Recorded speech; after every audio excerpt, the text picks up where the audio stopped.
And call this comprehensive plan meeting to order. May we have a roll call, please? Vice Mayor Baxter, Here. Commissioner Flores, Mayor Marino, Here. Commissioner Powell, Commissioner Sacks. Here. Commissioner Wise, Here. and Commissioner Woodward. Here. Thank you. Thank you. We've asked Commissioner Flores to lead us in the invocation and the pledge, please. It'll be in English, yes. All rise. O God, we give into your hands the business of this commission. Guide our new and unfinished task to completion. Also help us bring our unresolved problems to a fair and just resolution. Help us to make decisions that will benefit all of our citizens. Amen. I pledge allegiance to the flag of the United States of America and to the republic for which it stands, one nation, under God, indivisible, with liberty and justice for all.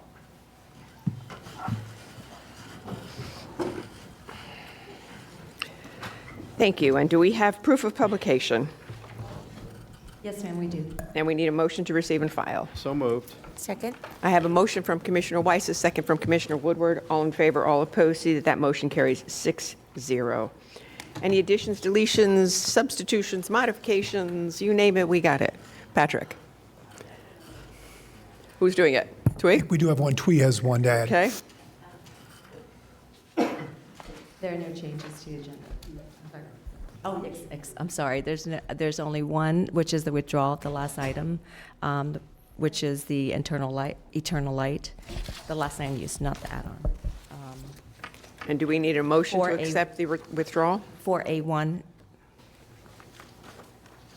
Do we need a motion to accept the yes, we withdrawal? do, ma'am. Second. I have a motion from Commissioner Flores, a second from Commissioner Weiss.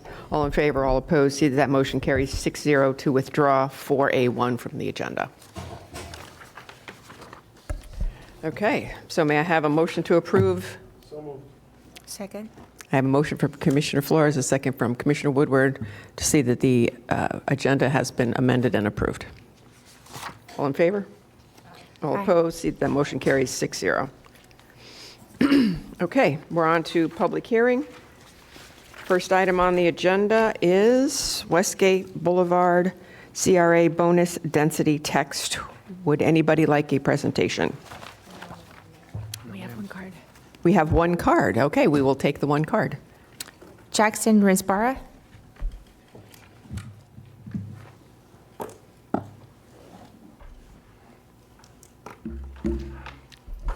Jackson Risbara, 221 Royal Poinciana Way. Good morning, Mayor, Vice Mayor, and members of the Commission.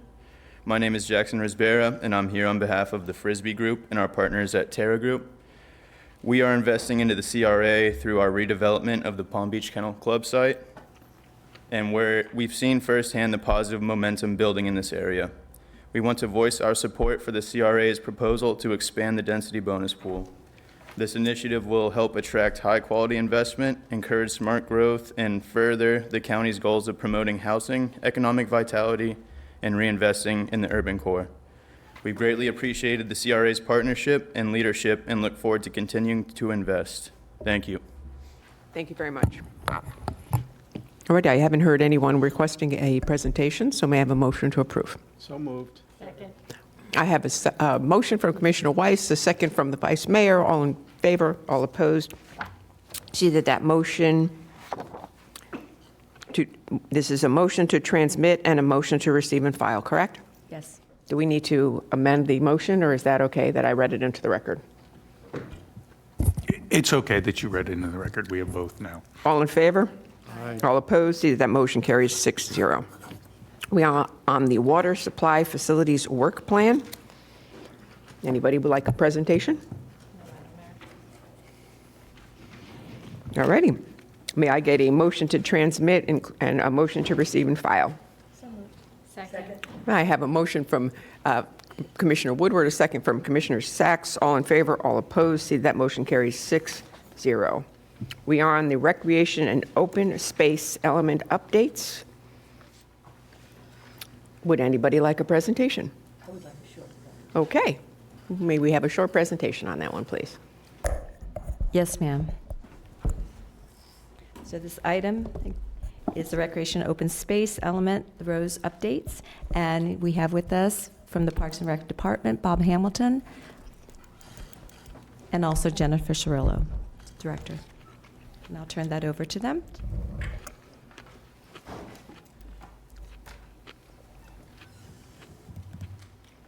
Good morning, Mayor, Vice Mayor, Commissioners. For the record, Jennifer Cirillo, the Director of Palm Beach County Parks and Recreation. Bob Hamilton's going to go through a very brief overview presentation of the updates to the recreation and open space element, and we'd be happy to take any questions that you may have. Good morning, Commissioners. Good morning. So we haven't updated the recreation open space element since 2012, really, and there's three reasons why we haven't updated since that date. One had to do with the fact that we hadn't had a master plan, which we just finalized in 2024. We just recently created a Parks Foundation, and the level of service planning horizon, which currently is from 2012 to 2030, is now extending out to, we're proposing 2023 to 2025. Next slide. So there's really 7 changes to the recreation open space element. Most of them are administrative, slight changes to the park definitions, new policy for the maintenance of a parks master plan, new policy to explore funding sources, and that's really tied to our Parks Foundation. Next slide, please. We also updated a level of service. Like I mentioned previously, it's currently the horizon's 2012 to 2030, and we're looking to move that from 2023 to 2045. We also have a new policy to encourage green infrastructure, and we also revised the map series. So really just 7 minor changes that we think, administrative changes to the element.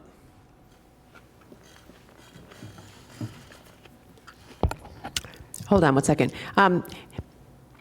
Attorney Helfand, do you want to identify yourself while you're on the screen?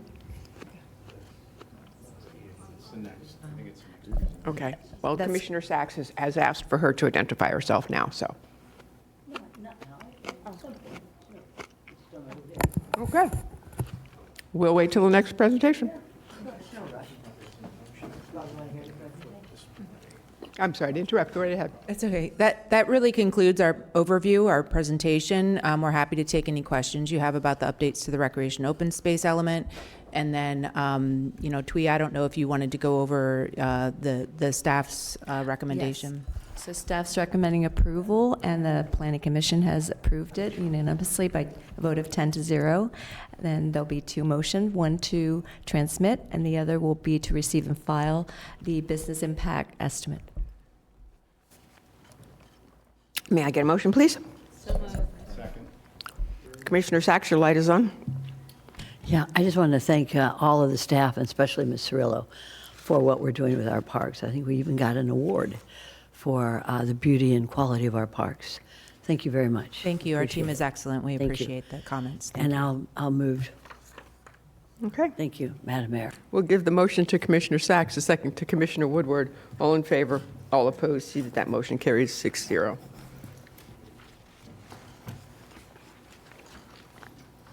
We're on to Nova Life RV Park. This is a motion to transmit. Vice Mayor, this is in your district. Would you like a presentation? No, I think it's in a great place. Okay. Would you like to make the motion? I will move. Commissioner Sachs. Yes. Thank you. Thank you, Madam Mayor.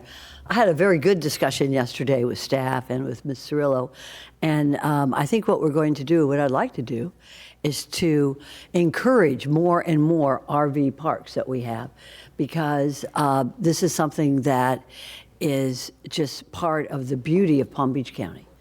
And with that, I'd like for us to review our ordinances about off-road vehicles on county land that are not paved.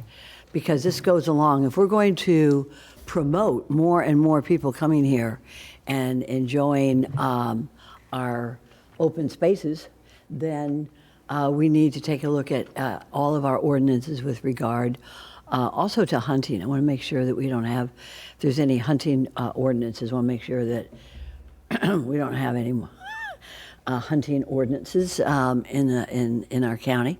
But everything that goes along with the beauty of RV parks. And I had a good discussion with staff on this yesterday. So I want to thank you very much. And I would go ahead and move if something. I know I'll defer to the district commissioner on this. Thank you. So, Madam Mayor, I'd like to, Commissioner I move- Flores, your light is also on. I was just going to make the motion. So my comments were just regarding our conversation regarding the water. And my question originally was, is this going to be septic or is this going to be sewer? And I understand that this is going to be sewer, and they're going to be connecting to our water lines. So I'm excited about that. I want to make sure that our water quality, especially near the lake, is good. So thank you for doing so. Appreciate it.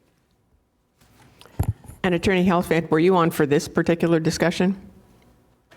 I'm sorry. That is not Attorney Helfand. I'm sorry. I believe she's a consultant with. That's for the last two Oh my items. gosh, the she looks just CTMP. like her. Thank you. She does Okay. look similar. Never yes. mind. Any questions? We had a motion and a second. Motion was from the vice mayor, second was from Commissioner Sacks. All in favor, all opposed. See, that motion carries 6-0. Oh my gosh, Madam she Mayor? could be her twin. If I may? Yes. Sure. Just for the record. We're so out of order today, it doesn't matter. It's okay. Kevin McGinley, and we do agree to all the conditions.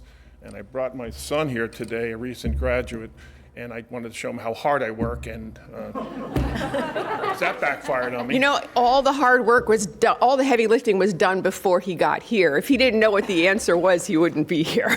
That's just what I wanted to hear. Thank you very much. You're welcome. Okay.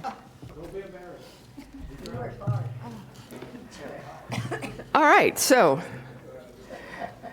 Patrick, Thank you, Mayor. I'm just wanted- turning this one over to you. 4B1, I'm turning over to you. That's okay. But I want to clarify the point previously made on, with relation to discussion on off-road vehicles on county land. Just want to make sure I understand the board's direction, just looking for an evaluation of what we have on the books and what our practices are.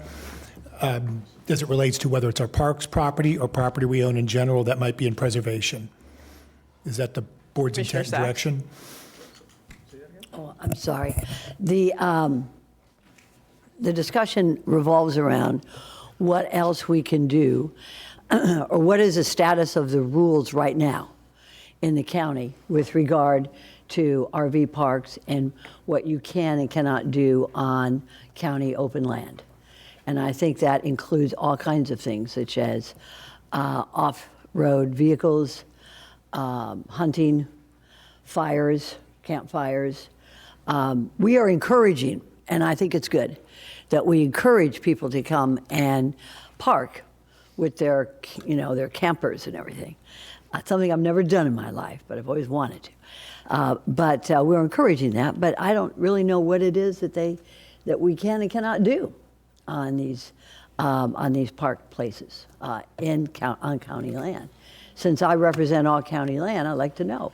So, very good, Patrick. Should we set a date that the staff can come back and report on the status of the ordinances around these RV parks? I think it might be, and the board could take it up later. We could provide you background on what we have in the code that relates to RV parks, uses within it, things of that sort.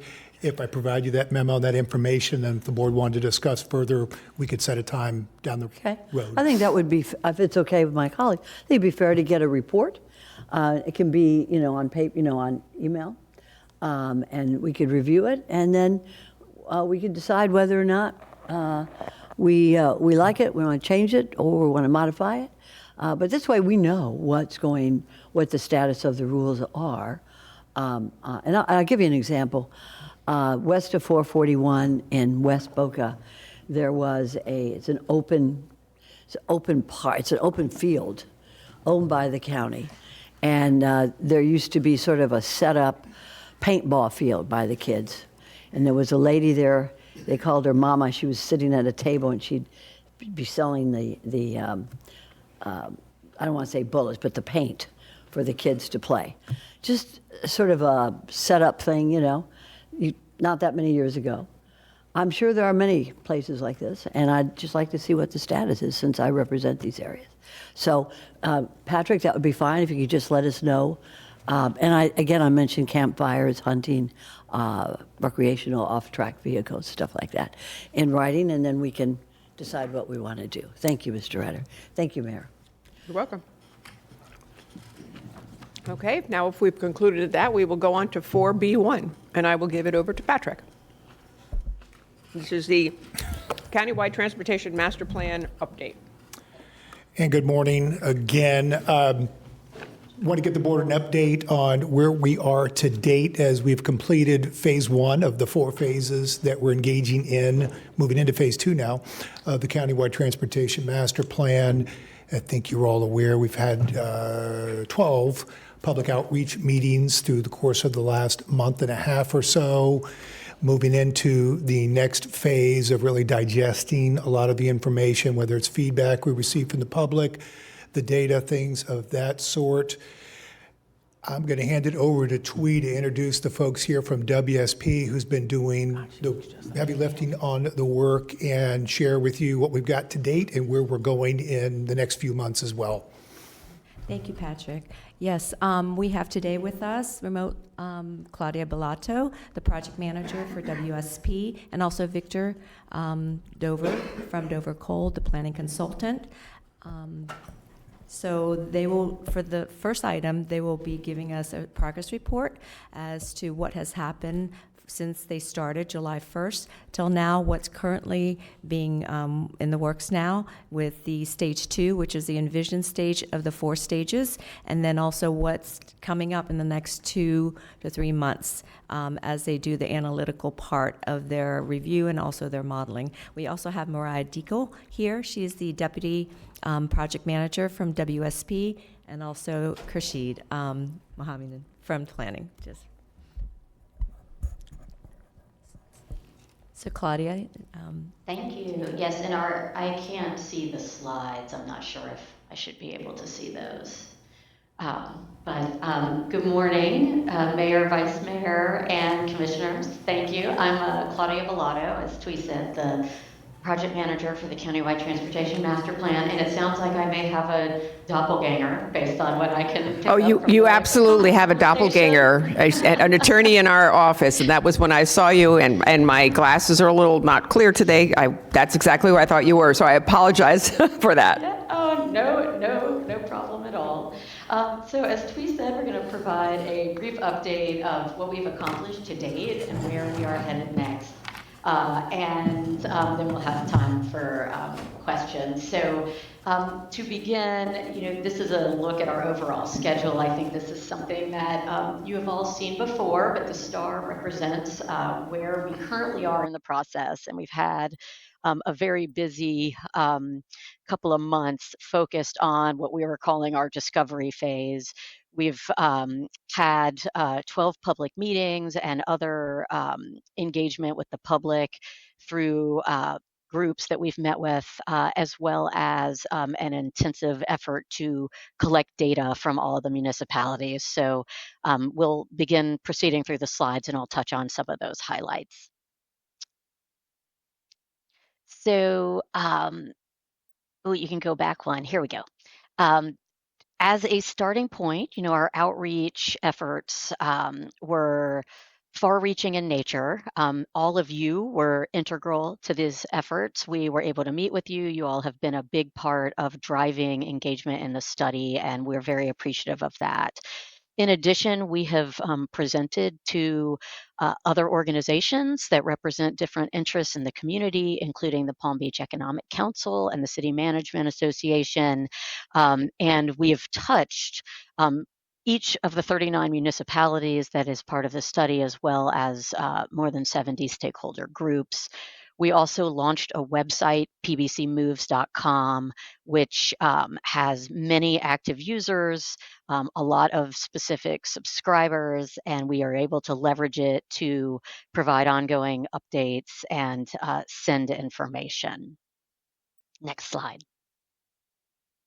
So for our initial round of outreach, we included a survey that was public, and we were able to target that to some different audiences. So it was conducted in several languages.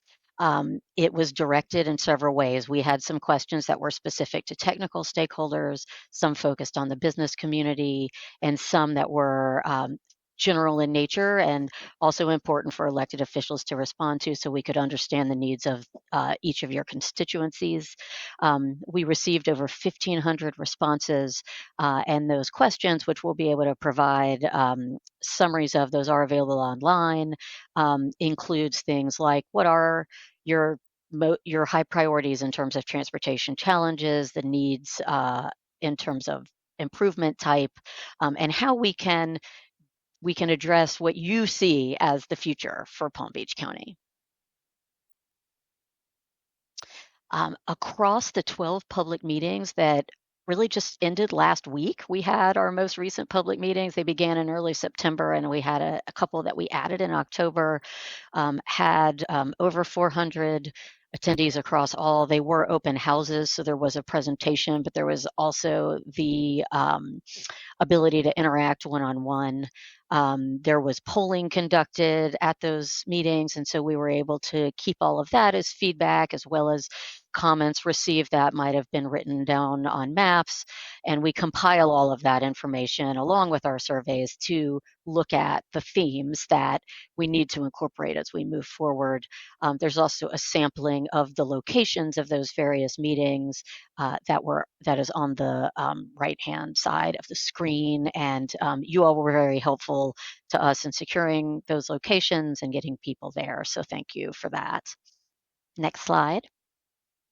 So some of our key findings, and I think one thing that was very reassuring to us as we continue with the study is there is a lot of consistency in themes across the county, even though we are dealing with some very unique contexts. So traffic congestion, major challenge, right? That's why we're all here, and there is certainly consensus on that. There is a need for better east-west connectivity. Improved transit options are desired in some locations. I think, again, that depends on the densities and the types of movements that we see. There is widespread support for safer and complete streets that meet the needs of all users. And there is a recognition that we need to coordinate improvements with our land use and with other environmental concerns. Technology was really what we heard about the most. People are excited about all of the things that are emerging and how that can have a positive impact on the system.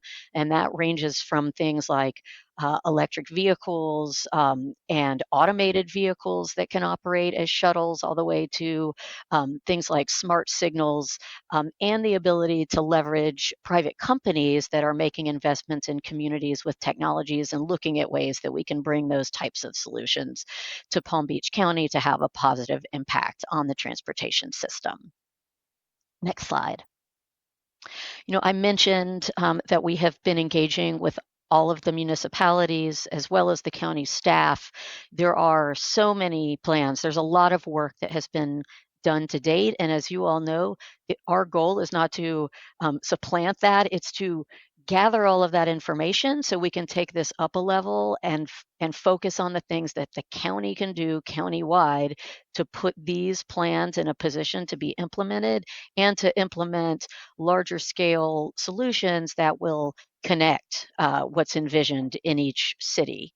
So again, consistent themes, and those were themes that I just talked about across these plans, and we were able to collect over 100 planning documents that we're in the process of reviewing.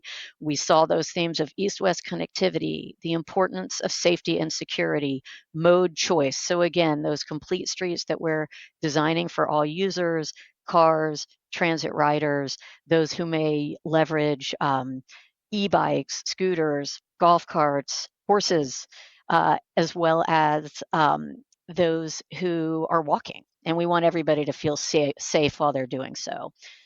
So you can see just a sampling of the types of plans that we collected and that we are reviewing to incorporate relevant points into all of the actions that we are looking at the countywide level. Next slide, please. collecting all of this data and identifying these themes has led to us to identify what we are calling the 4 pillars of the countywide transportation master plan.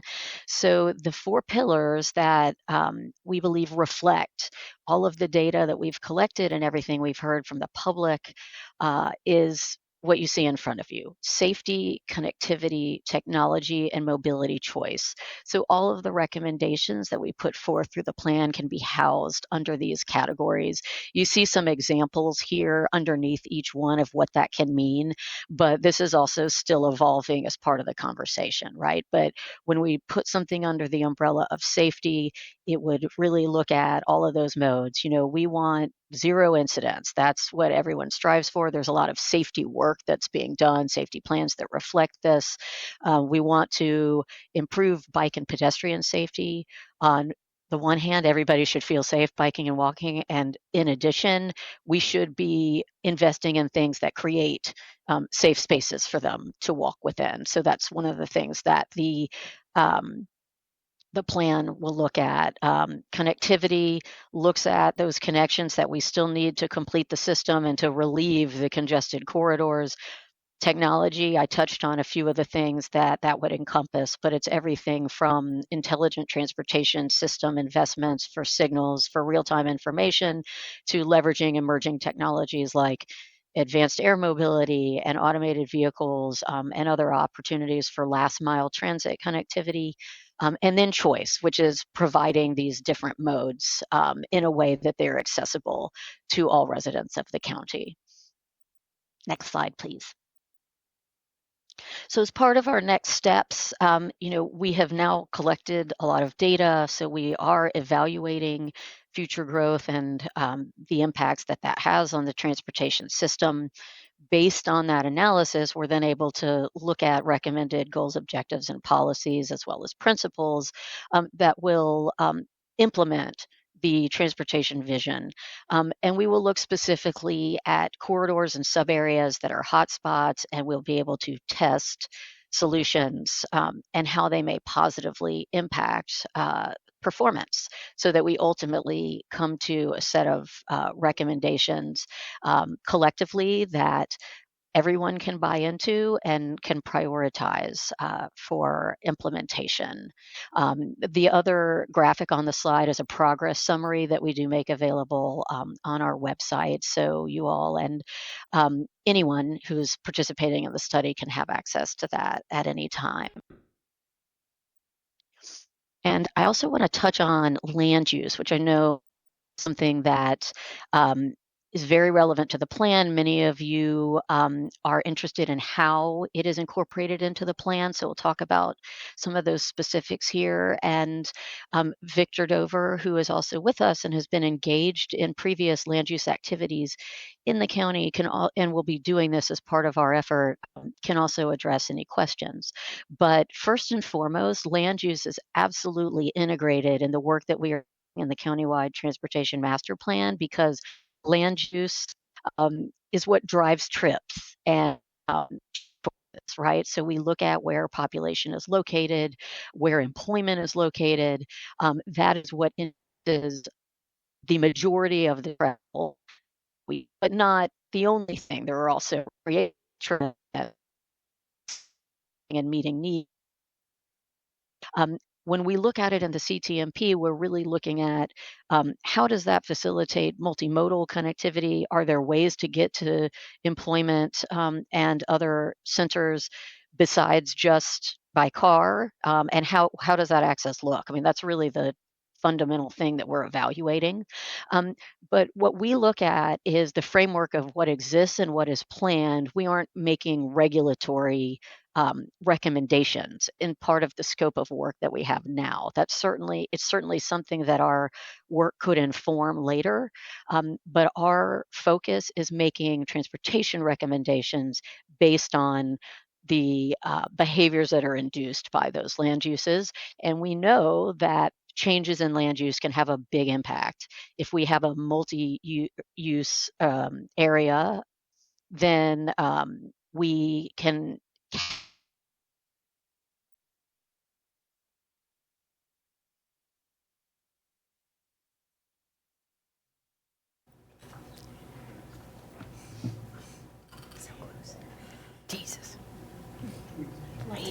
I hate technology. She is. We got people here, no? Oh, yeah, one.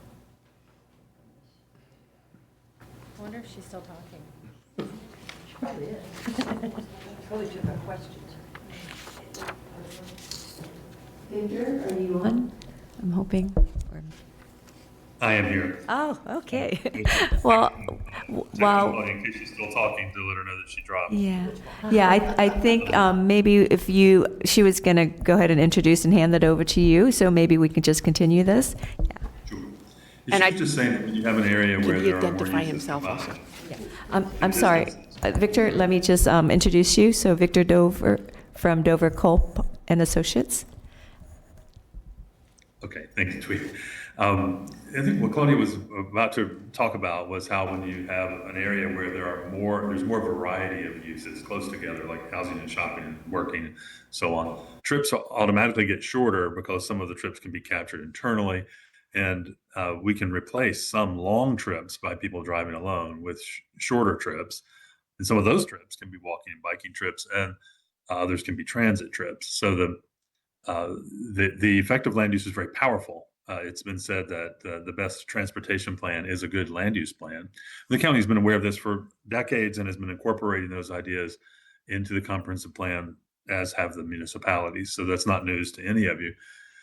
There's a design factor to this. I'll just use one simple example. If you have a street that has a sidewalk because someone said we got to have a sidewalk to make a complete street, but it doesn't have street trees, so there's no shade on that sidewalk, it's unlikely that people will walk. So getting the details correct, like tree-lined streets where we want someone to use a sidewalk, or a safe place to ride your bike if we want them to be induced or encouraged to move around without a car, that they can do so. And that combination of land uses also requires design, because people want to have the tranquility and privacy and limit the negative effects of having something near them that is alarming to them in whatever way. But most activities that we do, like go to a coffee shop or get an ice cream cone or egg McMuffin or take a kid to piano lessons, are not really noxious industrial uses that have to be segregated from where people live. So those are the ideas that Claudia was acknowledging. Now, she was about to get into the slide that's on the screen right now, which says what the master plan will and will not do. And she was explaining that the plan will identify some ways that land use can be thought about, modified in policy to support better transportation outcomes.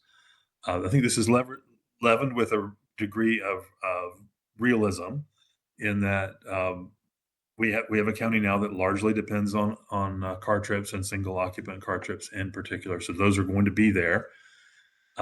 She also acknowledged the limitation in the small number of east-west corridors, which means, trying to put it bluntly, but some of those roads are going to be congested at peak hour from now until the end of time in one direction. And no amount of road widening would ever solve that, maybe just induce more of that travel. So we have to start looking for, as growth occurs, a larger percentage of the users to make short trips or walking, biking, and transit trips a larger percentage of the time. That's where land use comes in and can be very powerful. There is a tool envisioned in the master plan that will be created in the upcoming phases to assess how development aligns or doesn't align with the transportation recommendations in the plan. Claudia is also very quick to point out what the plan will not do. She's not going to zero in on a close-up area and recommend site-specific land use or zoning changes in the unincorporated area or in individual municipalities. She's made it quite clear the intention of the master plan is not for it to be used to deny projects. The Florida statutes permit you from doing that. Looks like Claudia might be joining us back on. So let's let her get her mic and camera working, and I'll have her jump back in. I saw you log in. Can you all hear Claudia. me? We can hear you. Yeah. Okay. Can you all Welcome see back. me? I can't. I'm sorry. I do not know what happened. I narrated the slide. Just say that. Um, Oh, sorry, I didn't catch that. Were you able to address this slide, or I don't know where y'all lost me? I just narrated this slide, and so if you take it forward from Okay. here to the end of your presentation, I'll be around with you, Claudia, to answer questions in any way I can be helpful. Okay, wonderful. I think this is our last slide, actually. So we can move to questions if folks are ready for that. Well, thank you, both of you. I think the takeaway that you're trying to tell us is that while you can lay out from the information you're gathering right now, it's really just a guide. It's not, we can't tell anybody how they can zone, how they can rezone. But you're trying to let us know that there are going to be certain areas that no matter how much capacity we build, it's still not going to be enough, because the more we build, the more there'll be, like on our east-west corridor. So we're going to have to try to figure out better ways to move people east-west. But I have several lights on, so I'll let the commissioners have a crack at it. Commissioner Woodward, I think you were first. Thank you, Mayor, and thank you, WSP, for being here today with the update. I just wanted to know, could you go into a little more detail on the online tool that was in, I think it was the last slide? As I understood it, and in early discussions, we were hoping for something similar to like a digital twin, so that not only us, but all of our municipalities in the school district or anyone could use it to even run simulations before, zoning or comp plan changes, or when projects are coming to us. Can you go into a little more detail on that, please?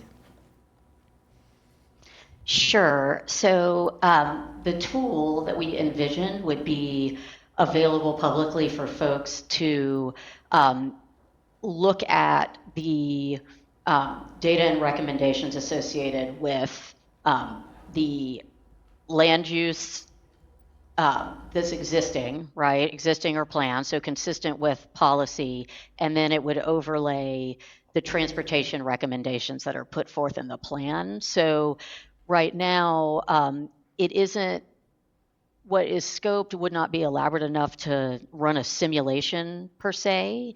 That is something that's possible with additional resources. There are lots of tools out there that do enable that type of thing, but this would be a little more static, so that you could pull up recommendations specific to an area. It just wouldn't be an analysis, a new analysis per se. Is this something that can be, if that makes sense, as we or any of our cities make changes to their comprehensive plans? you could upload changes into it, absolutely. Okay. Yes. Thank you. So just to add, that is part of the deliverables, that there's going to be a portal that the various cities could update their, how we get the simulation, how we get the end data, that can be discussed as well. But yes, the portal, it will enable various cities to upload their updates. That will continue past the adoption of the plan. And if you go on the website, there is a unique tab that's set and ready for that. They'll have to find the programs that is going to be available for that, and really that could, further and implement the plan. So that has been envisioned in there as part of the scope of work. But we'll work. We've had initial meeting with our ISS and GIS team as well as to what software and what program to be utilizing. So. Thank you. Commissioner Weiss and then Commissioner Sachs. Thank you. Thank you for the presentation and the updates. My question's similar to Commissioner Woodward.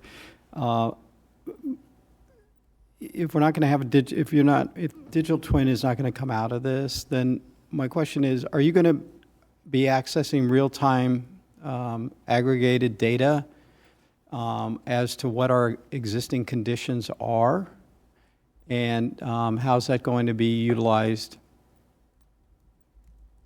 So the information in the portal, will be uploaded. So we will upload existing conditions.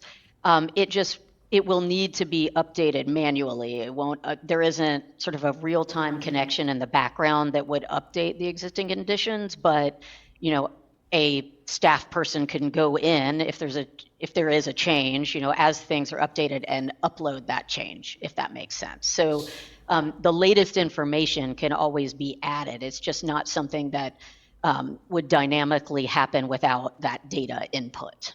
So I'm still a little confused, or not, maybe I'm not asking the right question, because I don't think what you addressed was what I was asking about.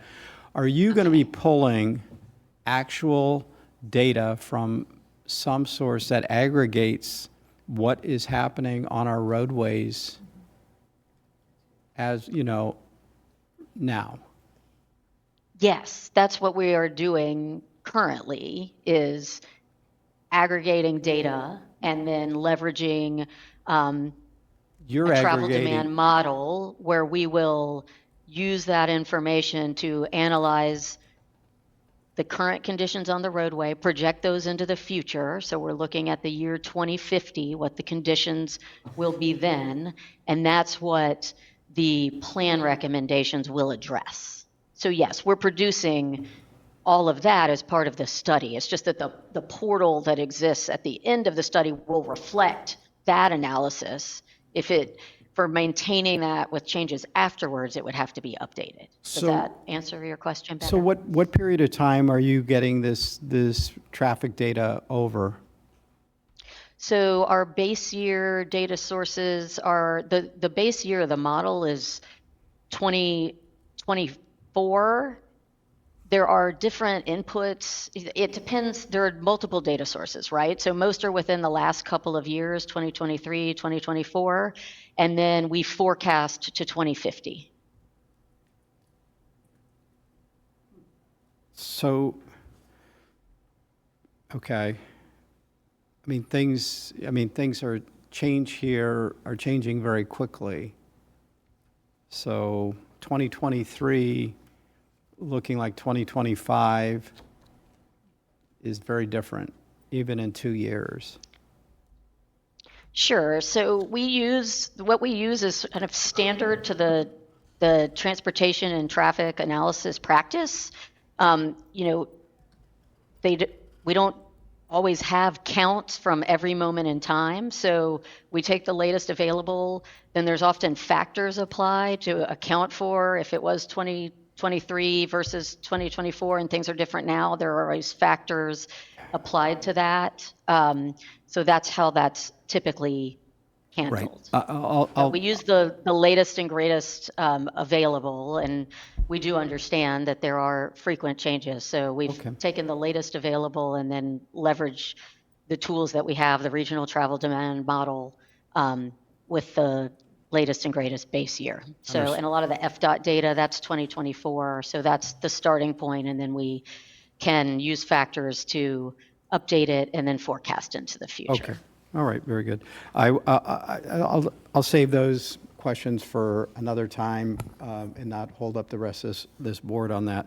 And then I guess my last question, as it relates to future technologies, to what end are you going to be able to sort of try to prognosticate into the future and what, based on what we're seeing, in development today, I think I just read an article, GM is going to be releasing a self-driving vehicle in 2028. Obviously, what are the impacts of those kinds of things? Are you contemplating those? Are we talking about drones and looking at things that might be happening, in the next 10, 15 years? Yeah, absolutely. As things develop, of course, it is a little bit of a crystal ball, but there is a lot of great work and research that's already being done. And there are even interests, of course, at the federal level when we talk about things like drones, FAA, advanced air mobility. There's a lot of analysis being looked at, so we're able to leverage that. And then to analyze how it might impact the system, there are some emerging ways to do that in modeling. And then we have to think through really larger impacts. If you have drone deliveries, for example, that might redistribute something that would otherwise be in a vehicle or on a truck. And those short trips are impacted, so we can account for that. And we also need to plan for that because it changes the needs for sort of curb delivery, for example, or even curbside use, which a lot of people have dealt with in recent years as it relates to e-bikes and other, Lyft and Uber drop-offs, things like that. So it is quickly emerging, and it sometimes evolves even in the short period of time that we'll be conducting the study, but we're able to look at the work that's been done to date and best practices and make sure to address that in the plan because we know that it is critically important to everybody in the county, and we will continue to incorporate that moving forward. And then my last question is are you going to be making any recommendations in regards to planning on how it might help support alternatives? The alternative technologies? Is that what you mean? Alternative mobility, alternative ways of, for example, I'll give you, well, you mentioned one, for example, deliveries, right? People didn't plan for how much deliveries we're gonna be having today, right? And so right. Buildings are not, designed or they don't accommodate those vehicles at the level that they're being utilized today, and so that creates additional issues on our roadways because they stop on the roadway as opposed to having any place to get off the road. But in addition, though, there, in terms of if you're, you want to consider having some kind of enhanced transit or something else, it's going to take this level of density in order to support it within this, range of distance if you're going to be able to support these other modes. Yes, that is one of the core things that we will be talking about in our policy and recommendations is density's relationship to transit and other modes and how you can accommodate all of that together. And that's part of the curbside challenge that I was talking about. It's part of designing for all users on any of our road sort of context classifications. Thank you. That will be addressed. Claudia, I'll just add that Yeah. we'd like to think that walking is not really an alternate mode of transportation. It's the original mode. And when you think about it that way, human beings have been building communities for 3,500 or 4,000 years in the way that we think of them. And during that time, technology has been changing constantly. The new things are always coming and always coming on the horizon.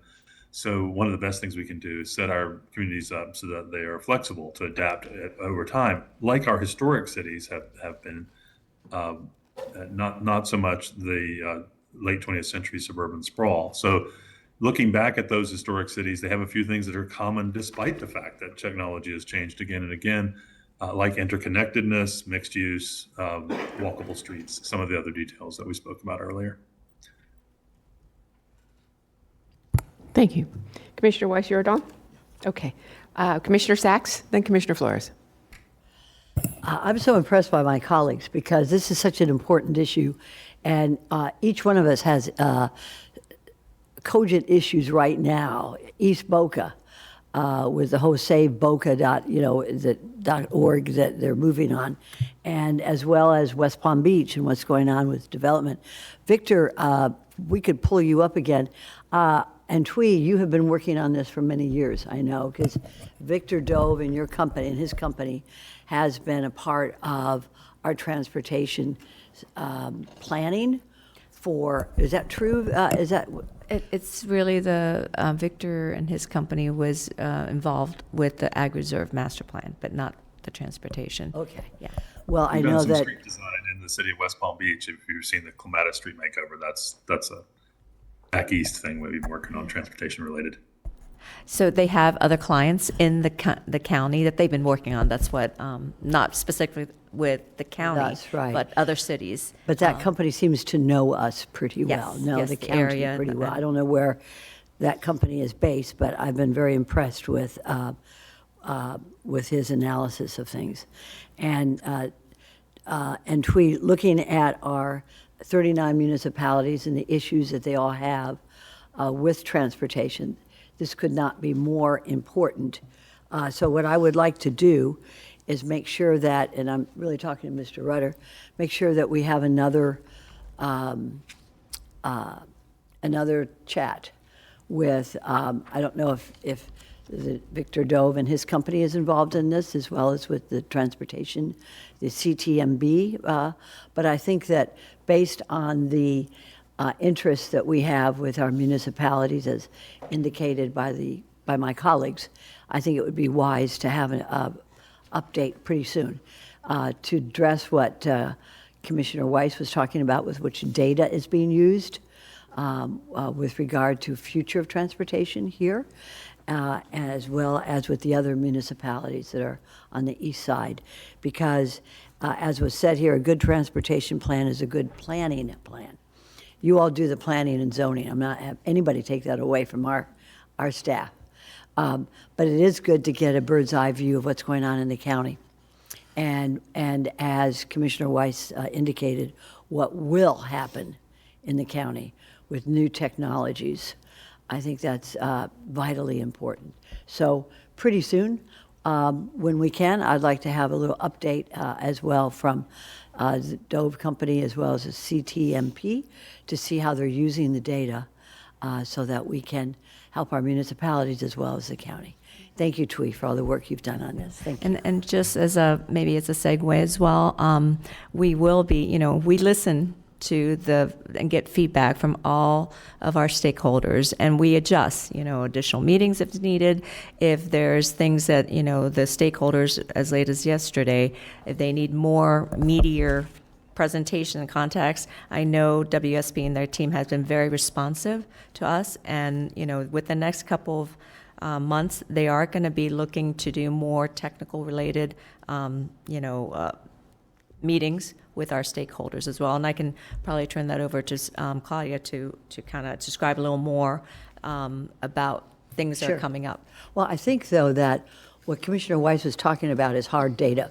Yes, so Okay, they are not necessarily. If you want to come out and hear what people have to say about traffic, you're welcome in my communities at any time, okay? I'll be in the back of the room, though, because they have opinions. Now, I think you've reached maybe 1,200 people. We've got 1.5 million people in this county.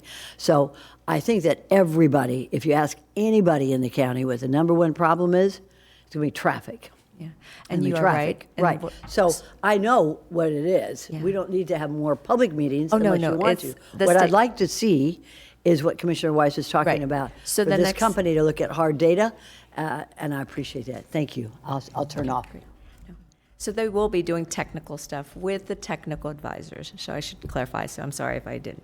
And Twee, if you want to just update that we had a meeting of the technical advisors this week, you want to just... Yes. So we did have the technical advisors meeting. We heard them very clear. They're ready. They're ready to roll their sleeves up and do that. So the WSP team will be looking, as I said, in the next 2 months, working with those technical, the engineers, the planners, MPO. That's the stakeholder group that I was referring to, not the public, really to the actual professionals that will be working, and also the business community as well. So Claudia can probably go into a little more detail about what's to come in the next 2 months as they dive down into the data collection and getting input and doing the modeling for what they will be able to recommend later in the spring. Thank you very much. I don't need any more talk about it, but it's, when you say it's done, it's going to get done. Thank you. Commissioner Flores. Good morning, everyone. Thank you for the report. I have a couple of notes here, but I want to start with the comments from Commissioner Weiss and regarding data. When you create a master plan and you're creating the modeling, you're relying on the data. So your report or this master plan, it's only going to be as good as the data that we're putting into these modeling. So we have to really make sure that we're using the latest and greatest. Because if we're using data from 5, 8 years ago, we're already 8 years back. So we got to make sure that as we're going through this process, if we need to do traffic count or trip counts, especially at peak hours, we're doing that. Because at the end of the day, we don't want to be behind the 8 ball because we're using data from 5 years ago. A question to you guys is, as you're listening to some of the municipalities, some of the constituents, our residents, how do you plan to resolve conflicts? Example, the data tells us we need to move people either through a specific place or faster or whatever it is, but yet people don't want that. How are you going to make that recommendation? Is it going to be based on data, or is it going to be based on people's? So how are you guys looking at when you're creating this master plan? How do you resolve these conflicting parties? So to your point, we do use the latest data that we can possibly get our hands on, and I understand that you can get your hands on, but are we going out there and are we getting the latest and greatest? Because if we can get our hands on something that's 5 or 8 years old, we're already behind the 8 ball. So are we? 5 or 8 years old. So if I did imply that, I did not mean to do that. And we do have a detailed data methodology that I think can be, I'm sure can be provided once we get that finalized with you all. Perhaps we can provide that, and that includes the complete data methodology. But to your point, the data really is, these next 2 months with the data findings, that's the most important conversation that we have with stakeholders, because what people want and the reality of what is needed to address the current situation can be different, right? So we provide those facts, and our recommendations are based on solutions that can address those challenges. Now, are we going to be able to get everyone to agree 100%? I mean, I know y'all work on issues like this every day, so that can be challenging, but we provide the data analysis, we show the impact that the proposed solution can have, and then I think the fact is some people might love the recommendation and some may not, but you try to get to a place that everybody can buy in on a consensus plan. So you're going to look at data and you're going to make the recommendation whether people like it or not because that's what the data said? Well, no, we're working collaboratively with stakeholders and the community to show them the different solutions that would address the problem. But we're here to make recommendations to you all as our client. We're certainly not going to tell people that they have to do something, but we will share those facts and make a professional recommendation. So help me understand. Are we saying that if people don't agree, then we won't recommend it? I'm trying to figure out if you're going to give us the hard truth. Even if people don't like it, are you going to tell us this is what needs to be done? We will give you all the hard truth, yes, but ultimately, I know you all have to adopt the plan. So we will give you all the hard truth, yes. Patrick, do you want to say something? I just want to jump in on that point, if I could. Yes, you will get the tough choices, the tough information. It's there. There are areas where you could create solutions that could create capacity. There are many, many areas in this county that opportunity doesn't exist. If you waved a magic wand and you built roads where there's not ability to do it, it would solve it. But that's not realistic. You're going to get the right blend of tough prompts to you that are realistic as well. Having worked with stakeholders and presenting it to this board for you to help direct us along the way. Okay, thank you. Regarding future technology, I think that's something that needs to be embedded throughout this entire process. I think future technology makes things more efficient. However, it's not going to change congested roads. So that's still going to be vehicles on the road. I think what will help relieve some of that is alternative modes of transportation and adding more connectivity and redundancy in our roadways. I'm a big fan of overpasses. Reason being is because you don't have to sit at a traffic light. every single morning, I get on Southern and I go over 3 overpasses. I make it to Kirk Road, and you've heard me talk about this, and it becomes a bottleneck. I have to sit there almost out to Military waiting for that light to turn on Kirk. If you catch it between 6:30 and almost 9 o'clock, the traffic gets backed up all the way there. So I think we got to look at things like this, like Kirk, how do we create that more efficient? Because that's all of the traffic from out west, from Westlake coming into the city. We got to look at those bottlenecks like that. And the people out in Westlake, if there's an accident out there, they're stuck. So how do we create more redundancy, more connectivity to our network? I know it's hard, but sometimes these things have to be identified so that we can start working on a plan. Thank you for doing this. I look forward to working and rolling up our sleeves, and I think we're on our way. Thank you. Thank you. Yes, 100% agree with your statement. Commissioner Woodward. Thank you, Mayor. And thank you, Commissioner Weiss, for what you brought up. As soon as he brought it up, I was curious because I use Apple Maps on my iPhone all the time. And even though I know my exact route, I do that so I know what time I need to leave my house. Sometimes I need 45 minutes, sometimes I need an hour. And, it's very accurate. And I've been looking at it right now. There's yellow roads right now. There's a couple of red roads. Are you using any type of that? And the reason I ask is because I carry around with me, of course I don't have it today, but it's a level of service roadmap for the county that's got red roads and yellow roads. It's laminated. I show it to people. And, of course, there's always someone that's like, well, this road is not on your list. And I'm telling you, it's that bad every single day. For the past 4 months, it's a nightmare. Are you using something like this right now as you do this study? Because there's a number of things that will not show up in planning. I mean, signalization is a big part of it. I've got train crossings, bridge openings, bad drivers, pedestrian crossings, school zones, road construction. There's a number of things that if we approve something in planning, it doesn't show up on any of that stuff. But it is the reality of people not moving in their cars. And to Commissioner Flores' point, that's the goal here.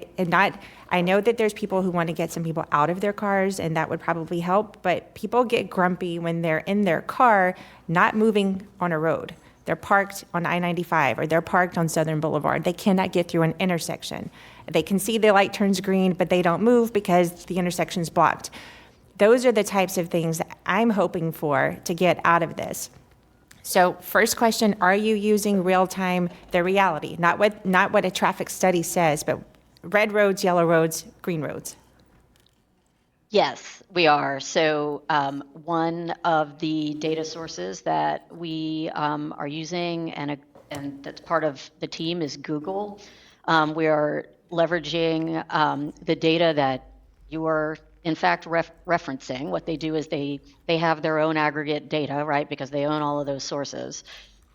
We do it 2 different ways. There's a tool called Replica that we use that allows us to look at the real-time information, to look at origin destination, and to look at congested facilities, as you mentioned, at certain times of day. So that information is always available. And actually, that's a great reminder because that is one of those things that, it's not going to be a year old. It's real time. And we do use that data as part of our analysis. We're also conducting what's called a sentiment analysis that goes beyond just the real time traffic data and actually looks at sort of the personal choice behaviors associated with some of these sources. So if people go into Waze and choose to go certain ways or always mark accidents at certain locations, that information is able to be aggregated. So that's another one of our important data sources. We won't have that analysis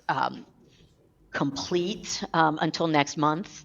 But that will roll in as we combine that with the tools that we use, the counts and the more static data, the counts and the modeling analysis. Okay, thank you. And thank you, Commissioner Weiss, for that, because I do think people will want to know that you're using like real time, not what, is in a comp plan that says should be, but, the reality, because Yeah. that is what it is. And we overlap with each other in cities and the state roads in here. All this needs to be part of it. People don't care who the road belongs to. They just need to get from point A to point B. So, thank you. Vice Mayor Baxter. Thank you, Madam Mayor. Thank you for the presentation, and thank you for the information that you are helping bring to us. All of us up here have expressed our concerns with the roads and the infrastructure and how we should approach it. So this master plan is hugely helpful. So I just want to start with saying thank you. Also, every district is different, so you'll hear different things from different suggestions from different commissioners, because whether it's alternate transportation or whether it's roads, lanes, and so on, everyone needs something different. I will say in District 6, we have a mix of, we need definitely more lanes and more roads everywhere. I have residents who have some of the worst traffic congestion stuck, and they comment they have used repeatedly is stuck like rats that can't get out of an area. And so what I'm looking for when we get this is some alternate solutions to how to move them in the most effective and efficient way possible. It is one of the number one complaints I hear, traffic congestion. So where in high density areas, the alternate transportation is an amazing solution for people who can use it. That doesn't always work the more further west you go.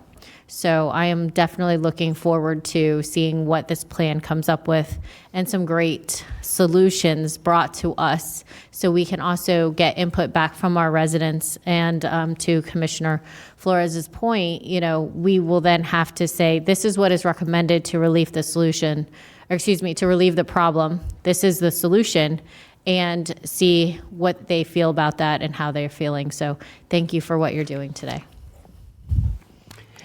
Thank you. And if you live in District 1 and you're on PGA Boulevard, that stands for please go around. Oh yes, please go around. That's what I said this morning as I was waiting behind a lot of cars on my way to 95. But yes, we are a county made up of private roads, dirt roads, city roads, county roads, and state roads. So any form of communication, any recommendations are going to take all of those folks into effect. And I'm glad we're into the technical stage of this and the technical information gathering, and have brought all those folks to the table, including the school board. The school district was there at the first technical meeting. So we look forward to the information that you gather. Obviously real time, obviously traffic counts that are current, not 2, 3, 5, 8 years old, but some of those, and I'm guessing some of those are going to be supplied by developers that are developing properties right now. So that needs to be taken into account too. But I don't have any more lights on, and I think we're in the second of 4 phases right now in the transportation master plan, and just know that we're all always listening and always asking questions. So if you get questions from us, you'll know why. And I just appreciate you all being here, even though you weren't here in person and we had a little technical difficulty. Thank you very much for being here. And with that, this is just information, so there's no motion to make. So thank you very much for your presentation. However, we have 4B2, which is additional planning services for the countywide transportation master plan, because I think there was some direction at the last meeting. So you were supposed to bring back some more information for us on that. Yes, Mayor. We were directed by the board to look at within the scope, within this contract, if we could expand the scope to do more planning and zoning related items for that. And Claudia and Victor's here to answer any question, but we feel that we would probably need to refine those additional services. Staff has already checked, and within the contract, we could do those additional services based on, as long as we stick to some of the items that are in the scope, such as what I've listed in, making sure that there is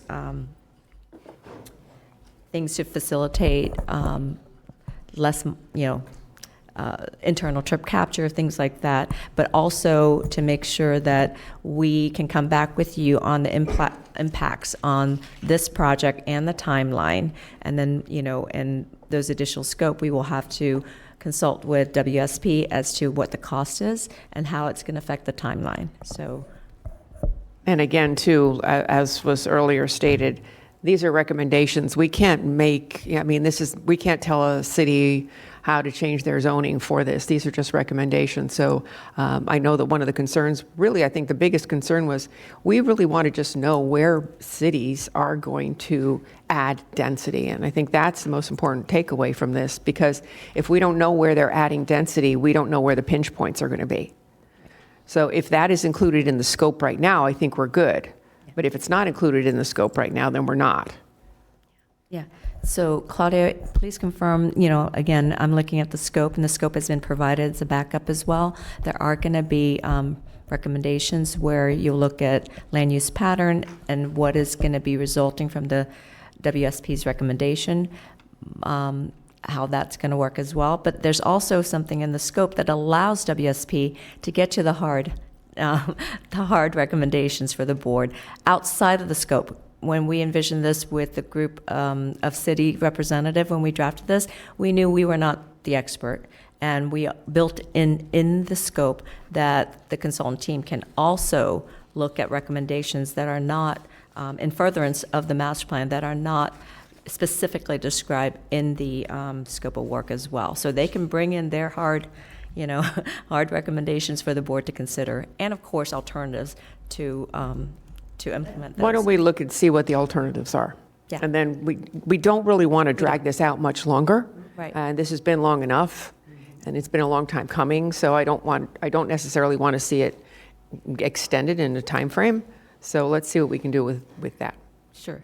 Okay. So the understanding is, let's move with this first. We'll do the report, and if we need to, we'll revisit that at a later time. I think I have consensus from the board on that. Okay, I do. All righty. Thank you very much. Thank you. With that, we're actually to the end of our agenda. And Yeah. So you, I think it's more, I don't really think we need a motion for this. This is more just information and a direction. Thank you. Is that okay with our attorney? We don't know. Okay, perfect. Thank you very much. So we're now into the comment section of our meeting. Anything from the Assistant County Attorney?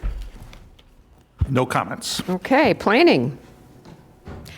yes, quick FYI, we are working on another master plan, which is the Central County Economic Development Master Plan. Staff is working with the 7 cities that are involved, as well as the district commissioner for that will primarily affect District 3 and then District 2 and 7.